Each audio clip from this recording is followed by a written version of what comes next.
Hello hi नमस्कार ओडिशार सब सिनेप्रेमी भाई और भौणी मानू आम ओडिया सिनेमा चैनल को स्वागत करुच्ची। अभी मजा आएगा ना भिड़ो। निकटरे नेशनल अवार्ड पाइथिबा ओडिया सिनेमा दमन एवं ओटीटी रे रिलीज होगा जाउची। एही सिनेमाटी आओ एनएक्सटी आप रे खूब शीघ्र रिलीज होगा जाउची।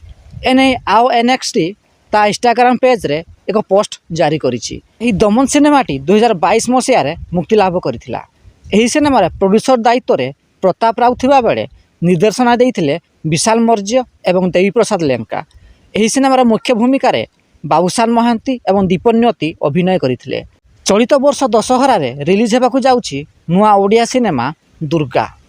अनामिसा प्रोडक्शन तैयारी होइथिबा एही सिनेमार निर्देशना दायित्व रे अछंती तापस सरघरिया। एही सिनेमार स्टार कार्ड एपर्यंत डिक्लेयर होई नाही। जदि वीडियोटी पसंद आस्ताए तेबे लाइक शेयर एवं चैनल टी को सब्सक्राइब करंतु।